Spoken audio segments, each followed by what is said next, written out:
subliminal. We speak, we behave, we think. Do we realize that our subconscious has such a huge role in the way we express ourselves? We each have our own interpretation of the meaning of life, including my guest today. What's beautiful is the way he expresses his own life algorithm, an algorithm to which we can relate and say, yes, that is so true. You can see the background of architecture and urban landscaping in his works of art, also the touch of spontaneity and fun. It's reason meets passion. Let us bring out more of his history and knowledge, his thoughts and sentiments, and ask 10 questions to my extraordinary guest, Ouisam Melhem. Welcome, Ouisam. Welcome. Hi. It's so nice. Thank you for this introduction. Yeah, it's so nice to have you here. Thank you.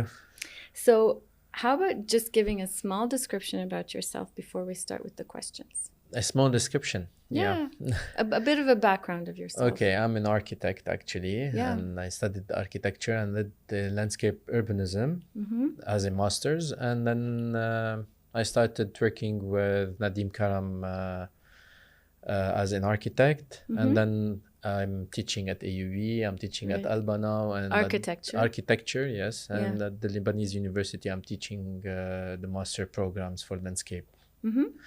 So, and now I'm practicing art. You're an art, but it's relatively new. No, actually, I've been doing painting and drawing since I was a kid, since I was at school, but never dared maybe show them to the public till like 5 years ago when my friends started convincing me, and you're not allowed to keep them at home. You should share them with your friends. As a professional 5 years ago. So, and then I started with Art on the 56 as my first exhibition, and then it went out to become it's just been growing and growing ever since. Okay, so let's start with our first question. All right. So you're a painter, you're a sculptor, you work with different materials, and in every one of your art pieces, you have the algorithm of life with 5 elements. So this is the base of each piece of art of yours. So why don't you tell us about your algorithm of life? So what I meant with algorithm, the algorithm is like this computational thing that happens in all the computer softwares, applications. It's these numbers that follows to become what we see as an image or as a performance on the computer or something. Actually, it sounds mathematical. It is purely mathematical. Then I said, okay, what we feel, what we live daily is another computational thing, but based on our feelings and our senses, our thoughts, our ideas, what happened yesterday and what we're thinking we're gonna do tomorrow. So it's a like a stop motion images that comes a successive stories, like to create this what you have to do in the future, what we're living.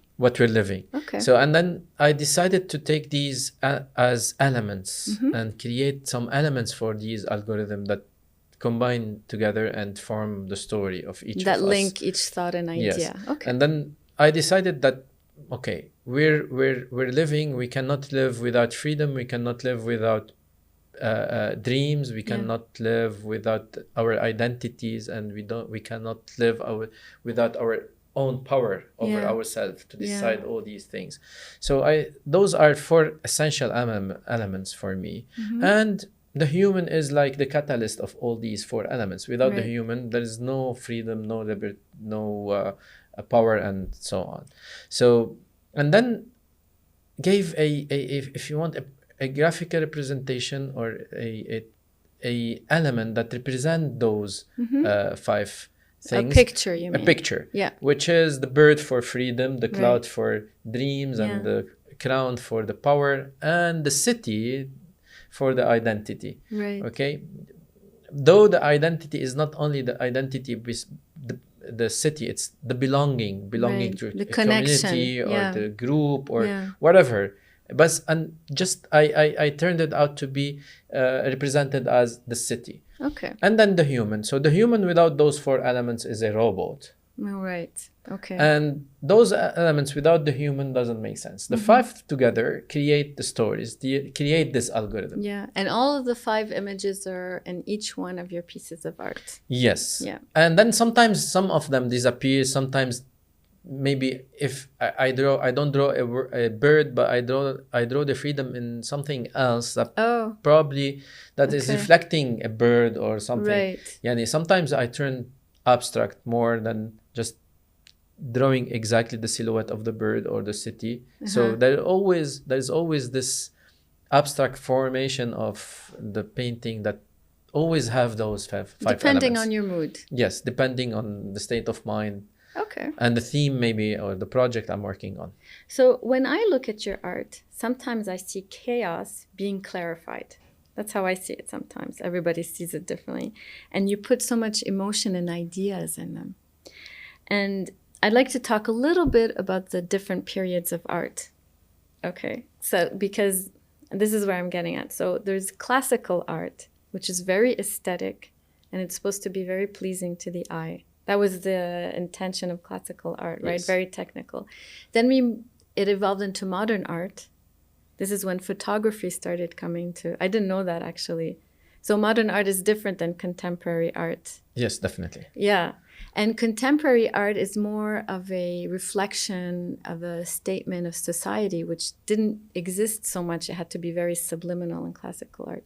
How do you feel towards each of these periods of art?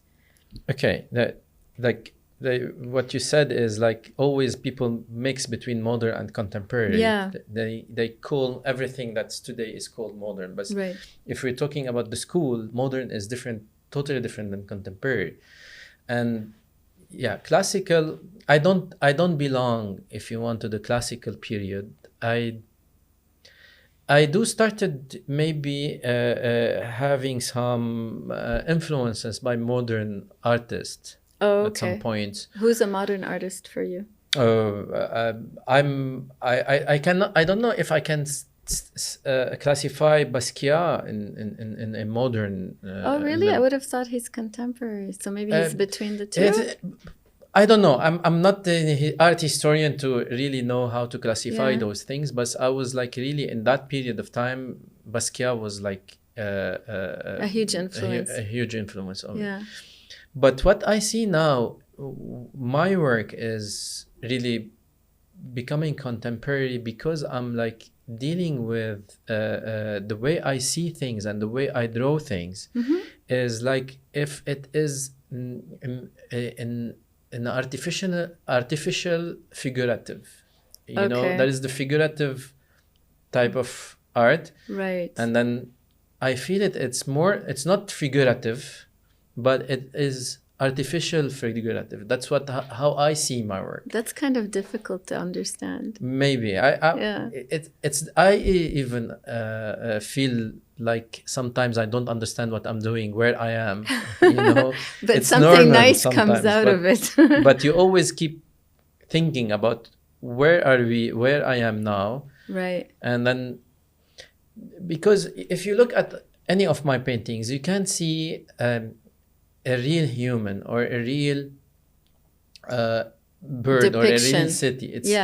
It's a metaphor of something, and then it's artificial.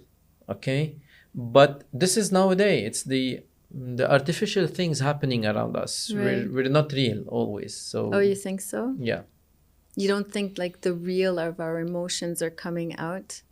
Not enough? The emotions is something totally different. Okay. But if you're capturing an image, nowadays you take a selfie and then you post it on Insta. It's totally different than what you look. Okay. Yeah. Most of the time I see people that I saw on Insta, the first time I see them, I don't recognize them. So everything is becoming when pictured and or packaged is artificial. So okay, so what's real then? What's real is what I paint. Okay. So I paint the artificial, which is the real. You're making this into a philosophical Yeah, podcast. I don't know. Okay. Let's not complicate things. Yeah, let's keep it a little bit more simple. It's okay. We can do that in another podcast, maybe. Probably. So you said that Basquiat inspires you. Yes. His style is very unique. It's very bizarre, almost, whatever he paints, and he inspires a lot of people. Exactly. Is there anybody else that inspires you? I like most of the works, and it's not just inspiration. It's like I adore a lot of modern artist work, and I always, whenever I travel, I go to the museums and check who is there, what's there. Yeah. It's a big thing. But what's different in Basquiat is like how daring he was. I was going to ask what's so innovative about him. Yeah, this is the daring. This is why he became that much famous, and he was selling his paintings really expensive when he was alive. Yeah. And at that time in the state within African American, it's not an easy job.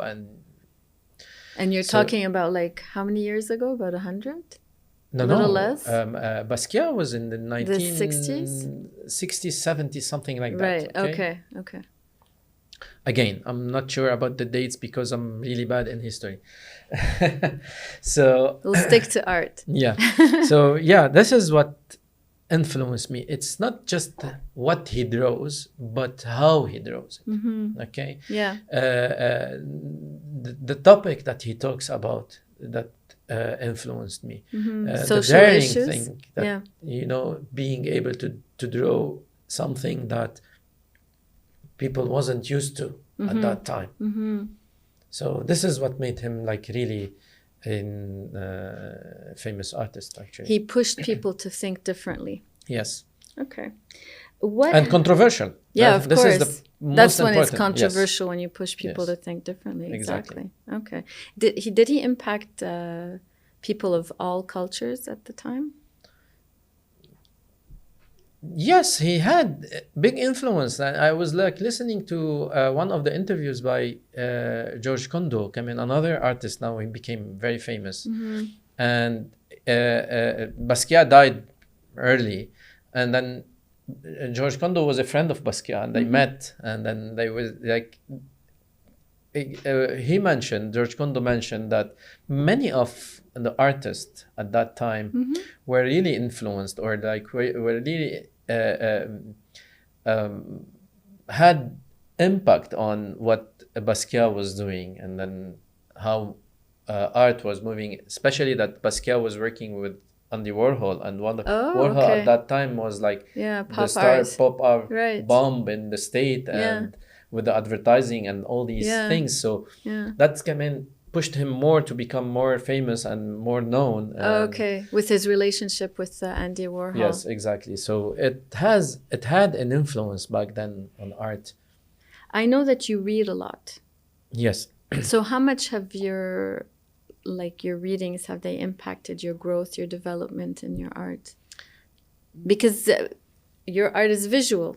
Exactly. But I always tell my students, if you cannot be creative if you don't read. And you can depict stories from what you read. You can depict stories from paragraphs, from a word, from a certain idea that a certain writer is like talking about. Your imagination starts to work. Exactly. And then you decide to transform it into a picture or an image. If you're a photographer, you can transform it into a painting if you're an artist or sculpture. Right. So always when I teach at the university, sometimes I have history courses in architecture and landscape. Usually I try to avoid to show the students only the images and the dates. That's why I'm not good in dates. Okay. I don't want to know what was the date exactly, if it was 1978 or 1979. Who cares? Okay. Right. Exactly.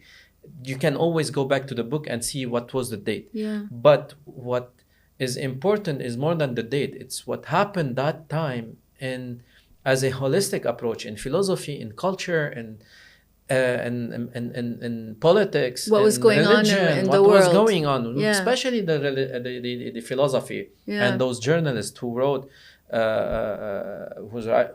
are writing books about anything happening. Yeah. Usually, it's about or politics or philosophy or the community, how problems are happening. So these moments, these situations that happen at that time always influence art and anything, art or cinematography or anything related to art, even fashion. Yeah. Even in architecture, the Bauhaus came, and the World War II and all these things. So it's always not related to the people as a solo, but as what happening in that area and the surrounding. And so this is what contemporary art is about. This is what I was saying before. It's a statement about the current situation of the world. Okay.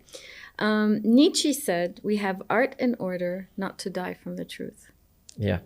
What do you think is the role of art in society or on society? What's the role of art in society? Yeah.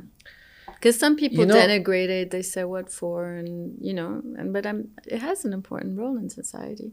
Yes, definitely. And I think, I don't want to be, because I'm an artist, I'm saying this, but I think the most important thing that changes the society or pushes the society towards something is art.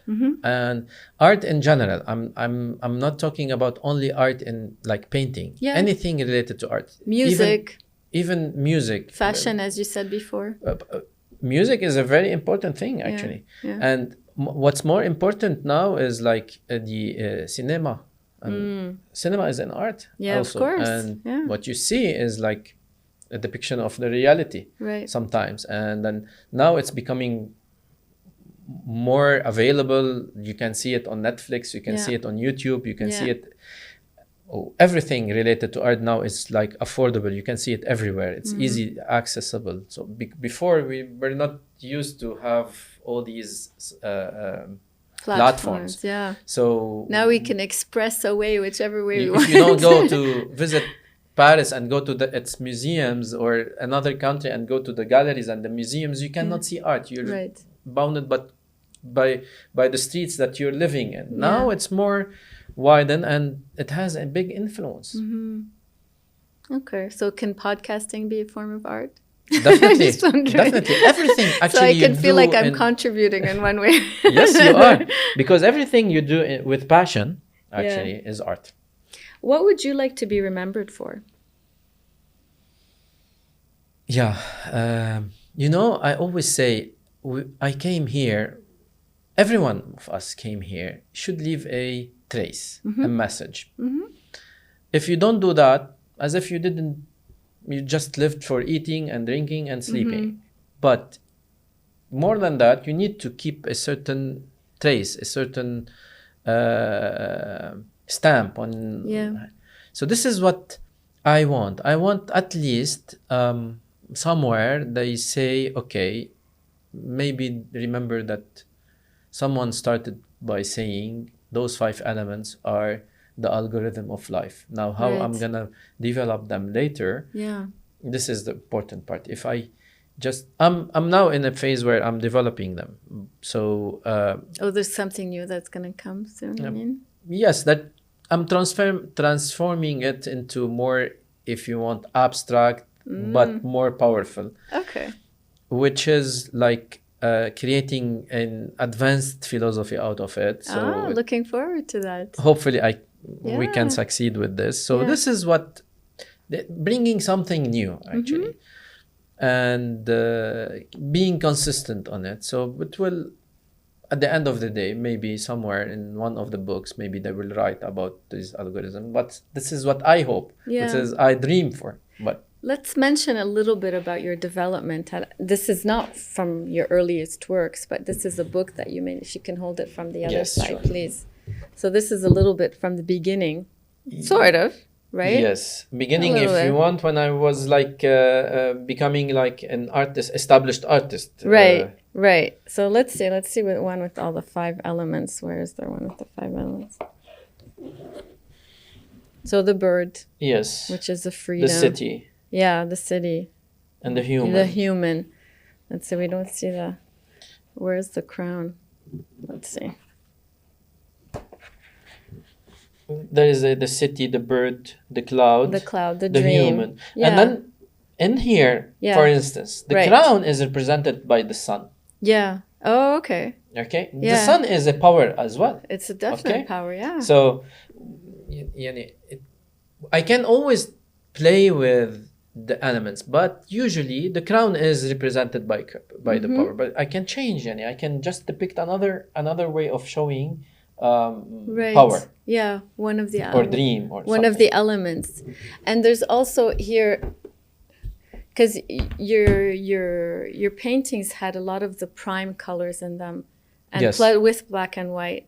And then they evolved. Right now in your last exhibit, you used a lot of neon colors. Yes. What a difference. Yes. I wish I had a picture of it right now, but maybe we'll slide it into so that everybody can see. But it's just amazing, the contrast of colors that you're using now. Yeah. What happened? Actually, nothing happened. It's when you're painting, it's a state of mind that you want to show. And that time, I was like,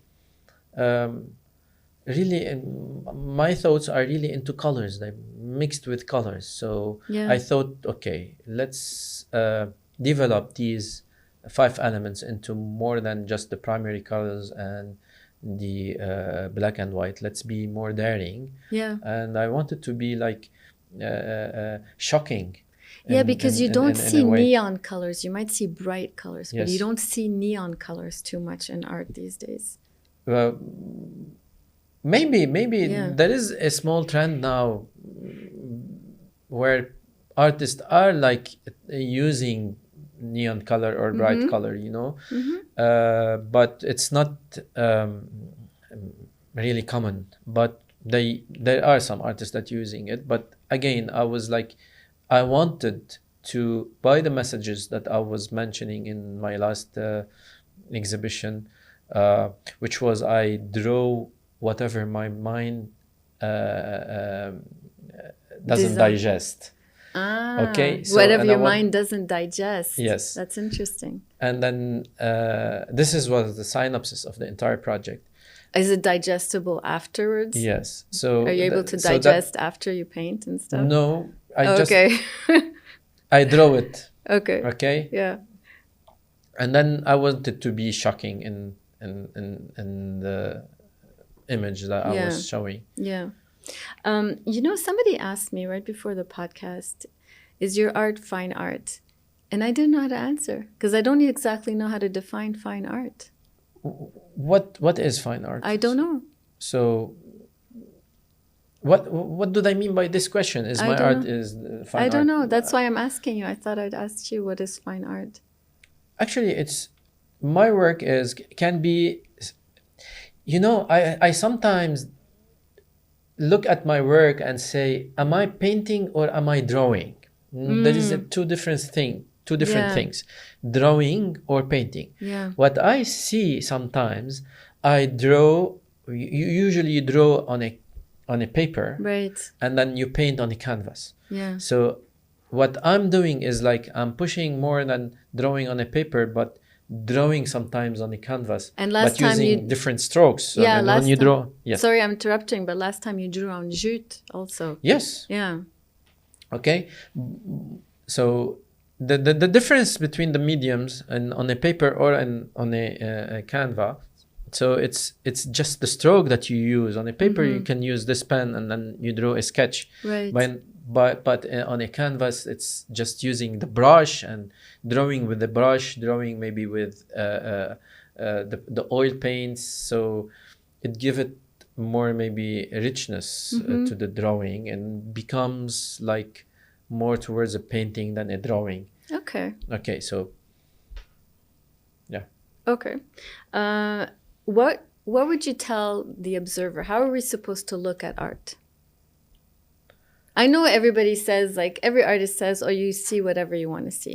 But anyways, there are some ways that we have to like look at art a little bit, give it a little like observation. What should we look for? You have to look with your feelings first. Okay. Okay. And then you look with your eyes. Mm-hmm. And then you start looking. For me, if I'm looking at a certain painting or a sculpture, first I look at the balance and the composition. Okay. Mm-hmm. Okay. Mm-hmm. Even if it's abstract, even if it's like my daughters say, this is gribouillage. Yeah. Because they don't understand yet what's abstract art Right. is. Yeah. Even if, as she says, it's gribouillage, the gribouillage is not haphazardly done. Right. Okay. And that's why when you look at an abstract work, you say, this is a nice work. Digestion. Without you not knowing why you like it. Yeah. Yeah. But I know why you like it. Okay. Because there's a meaning, not only a meaning, there is the strokes, the shapes, the curves that you're using, or the points that you're creating, or anything that you're laying down on the canvas has a certain proportion in their weight and the layering, and Okay. that is appealing and aesthetic to the eye. Okay. So look deep. And then Yeah. it comes the feeling, I'm like really, I feel I don't know what for the blue in that painting, or for the yellow in that. Now that comes your feelings, your emotions, or what you like, what you don't like. Your life experiences also probably Yes, it'll definitely. remind you of something or whatever, right? In my paintings, if you want, there is always, it's more, as I said, it's more as of figurative than abstract. And then I added now the artificial figurative to it. Yeah. Then here you like the story, then there is always a story. There is always figures that are combined together to create a certain story. Or you like the story if it's sad and you don't like looking at a painting that is sad, or if it's happy. And then here it becomes like you look at it as a story, not as colors. That's why most of my work is mostly black and white. It's funny because your work, and you'll forgive me for this because I'm getting to it, it looks very childlike, but it's very deep at the same time when you look at the message. And like you said, the shapes, the color, the layers and everything. Why you're sorry, I wish I can be more childlike. You know, I have my daughter now, she's 9 years old, and she's like following me now, and she's painting and drawing. Yeah, that's and nice. I always look at her work, I say, I wish I can do what she can do, what she can paint, because they're free from taboos, free from they're more honest, they're more filled with feelings. They don't know if they draw this way, what they don't fear what others would say about their work. You fear what other people say about your work? Sometimes, yes. Sometimes I fear myself. Sometimes when I do a painting, I look at it and I say, okay, what is that? I don't like it. Where others like it, like, you know. Yeah. So I fear myself sometimes. Yeah, being a child, there is a freedom to it. Yeah, like definitely. no biases, no prejudices. You just do what you want, and we wish you can keep it that way. So that's what I try. Usually, this is how I draw. Actually, I free myself as much as I can from all the taboos around us, and I draw. What do you think about teaching art in schools? Now here, art schools will not like what I'm saying. You know, I don't know how can we teach art. We can teach technique. Okay, but we cannot teach creativity. Okay. So some of the art school they graduate really good artists and doing very well in using the tools, the brushes, the paint, and different mediums, and then they're lacking creativity. How can we build creativity? You cannot. Creativity is like, again, as I said, it's about reading a lot, traveling a lot, talking to people a lot, sitting in a coffee shop and observing what's happening around you. You know, most of the time, if I don't want to say all, 90% of my sketches and drawings are done in coffee shops. Yeah.